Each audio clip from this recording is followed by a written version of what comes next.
Imagine walking into your bank, expecting a simple transaction, only to be humiliated by the very person who's supposed to help you.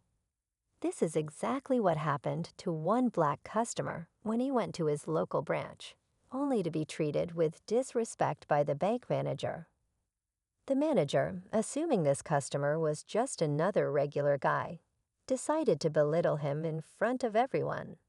But what he didn't know was that this man wasn't just any customer. He was the *** owner of the entire bank ***. How do you think the manager felt when the truth came out? And what happened next will leave you speechless. Stay tuned as we dive into this unbelievable story of arrogance, regret, and a twist nobody saw coming. Trust me, you won't want to miss the shocking turn of events that left the manager wishing he'd never made that mistake. What started as a routine flight quickly spiraled into an unimaginable confrontation. A confident and successful black woman boarded the plane, excited for her journey ahead, completely unaware that her presence would set off a chain of shocking events. The pilot, a man entrusted with the lives of everyone on board, did the unthinkable. He refused to fly her. His actions, driven by prejudice, left the passengers in shock and the woman herself speechless. Tension simmered in the cabin as whispers spread and frustration began to build.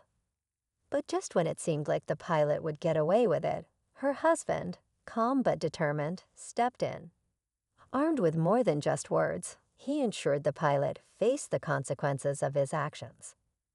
What happened next stunned everyone and left the pilot wishing he'd never made that choice.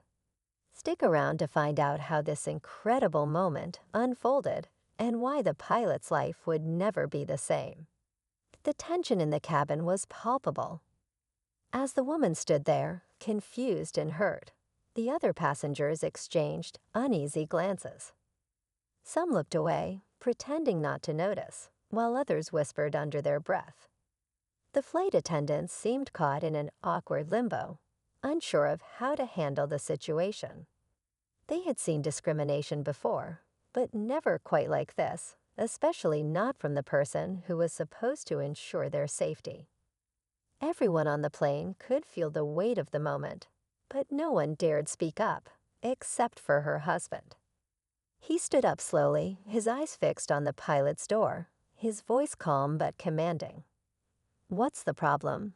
he asked, his tone cutting through the murmurs in the cabin. The pilot, who had been behind the door, hesitated before finally stepping into view. His face was unreadable, but there was an unmistakable air of superiority in his posture. "I don't feel comfortable flying with her on board," he said, his words dripping with disdain. The woman's husband didn't flinch. "What do you mean?" "She's a passenger, just like anyone else." His voice was steady, but there was a sharp edge to it now. He wasn't about to let this go. But the pilot didn't seem to care. "It's my call, and I don't think she belongs here," he muttered. The audacity of his words was stunning. The woman's husband, realizing this was no ordinary situation, knew he had to act fast. He moved toward the flight attendants, who looked like they were waiting for someone to take charge. One of the attendants, a young woman, nervously approached the couple. "Sir, please, we need to resolve this calmly," she said, glancing at the cockpit as if hoping for some intervention. But her words did little to quell the rising tension. The passengers were starting to notice, many now on edge, wondering if this flight was about to go terribly wrong. Her husband's eyes never left the pilot. "I'm not going to let you get away with this," he said, the anger in his voice barely concealed. He had more than just the words. With a brief glance at his wife, he walked over to his phone, making a quick call. The atmosphere was thick with anticipation. What was he doing? Why didn't the crew step in earlier? These questions lingered in the air as everyone waited for something to happen. Minutes felt like hours. The woman, shaken but standing firm, moved to the side, trying to process everything that had just occurred. She could hardly believe what had just happened, but her husband's calm presence gave her strength. She wasn't alone in this fight. But the pilot? He seemed more determined than ever to not back down. And then, just as the passengers thought they might be stuck in this standoff, the cabin door opened. A man in a sharp suit stepped onto the plane, looking like he had somewhere important to be. He wasn't a flight attendant or airport security. He was a higher authority, a figure no one had expected. The husband turned to him with a knowing look. The sudden arrival of this man added a whole new layer to the drama unfolding. Who was he? And why did the pilot's face suddenly drain of color at the sight of him?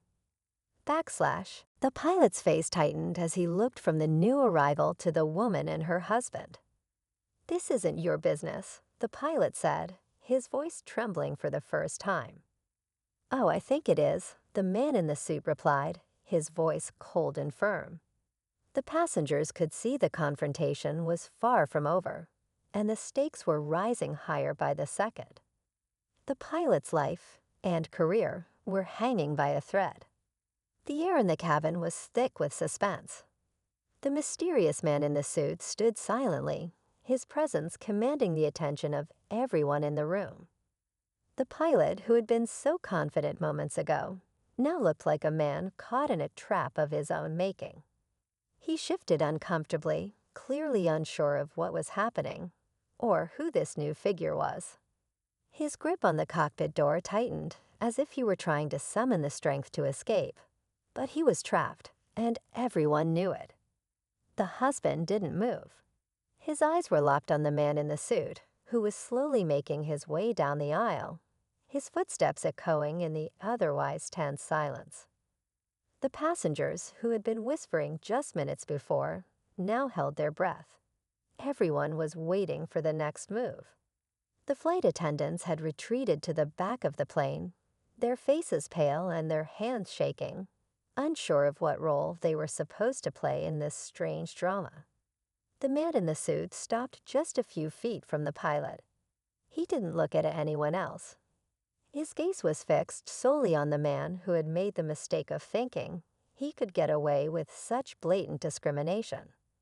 The pilot finally spoke, his voice shaky and defensive. "This is absurd. You can't just come in here and—" Actually, the man in the suit interrupted, his voice calm but cutting. "I can." He reached into his jacket and pulled out a sleek, black ID badge. As he flashed it, the pilot's face drained of color. The man's title was unmistakable. ***, Chief Operating Officer, *** of the airline. The shift in energy was instant. The passengers looked at each other, their disbelief turning into something else entirely. The COO was here, and it was clear this wasn't going to end the way the pilot had imagined. The woman's husband remained composed, but it was obvious he knew exactly what had just changed. The game had shifted completely, and it was no longer a matter of a single passenger's dignity. This was bigger than any one person. This was about accountability, about justice, and about the very fabric of fairness in the system. The COO turned slowly toward the woman, his expression softening. "I apologize for this. This should never have happened." His words, though polite, were laced with authority, and the sincerity in his voice caught the woman off guard. She had expected an apology, yes, but not one that seemed so genuine, almost as though the COO had been expecting this moment all along. She glanced at her husband, and he gave her a slight nod, silently confirming that this was all part of the plan. But there was no time to process this newfound support. The tension was still thick, the unresolved conflict hanging in the air. The pilot, whose arrogance had initially sparked the situation, stood there utterly silent now, as though the gravity of his mistake had finally hit him. The COO looked him in the eye, his gaze hardening. "You've made a grave error today. You will be removed from this flight, and we'll take it from here." The pilot opened his mouth to protest, but no words came out. The reality of the situation was sinking in. This wasn't just a matter of losing his job. His actions, his prejudices, had now been exposed. The man he tried to dismiss as just another passenger was someone with the power to change everything in an instant. The woman's husband didn't flinch. His eyes stayed locked on the pilot, as if daring him to say one more word. The passengers watched in silence, knowing that this moment was the climax of something much larger than any of them had anticipated. They were witnessing a shift, not just in the flight, but in the entire dynamic of power and privilege that had been in place for so long. Then, as the COO turned to speak to the flight attendants, the pilot finally spoke, his voice barely above a whisper. "You don't know who you're dealing with," he said, his tone desperate. But before he could finish, the COO looked at him with an icy calmness. "Actually, I do." And with that, he turned to the woman and her husband, acknowledging them with a slight nod, as if to say that justice had begun its course.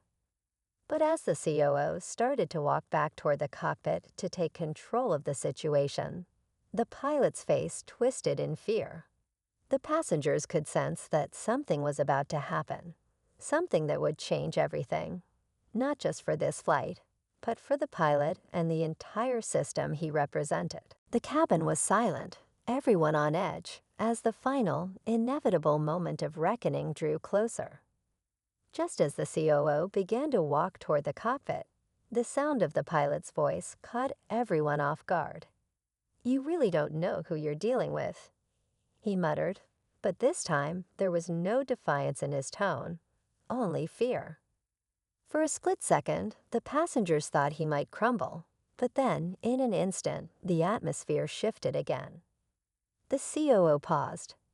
He turned back slowly, his eyes narrowing, as if trying to make sense of something that didn't quite add up. The woman's husband, too, tensed, his eyes flicking between the COO and the pilot. For a brief moment, the tension felt like it was about to snap, but then the COO spoke, his voice now sharp, tinged with disbelief.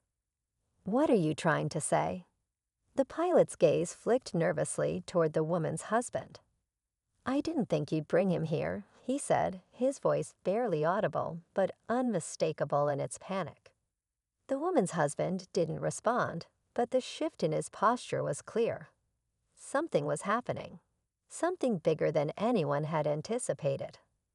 Suddenly, the COO's expression darkened. "What do you mean? Bring him here?" His voice carried the weight of someone who had just been handed a dangerous piece of information. The room grew colder, and a sense of unease settled over the passengers. The pilot took a deep breath and finally spoke. "You don't know who's sitting in that seat next to his wife. He's not just her husband. He paused, as if weighing whether to reveal the truth. But his hesitation was all it took. The woman's husband interrupted him, his voice suddenly firm and commanding. "Enough." The COO looked at him, his eyes narrowing even further. What's he talking about? And that was when it all clicked. The woman's husband straightened, his calm demeanor now replaced with an undeniable authority. He wasn't just any businessman. He wasn't just an ordinary passenger. He was the CEO of the entire airline, the very company that this pilot worked for. The room seemed to freeze as the revelation settled over everyone.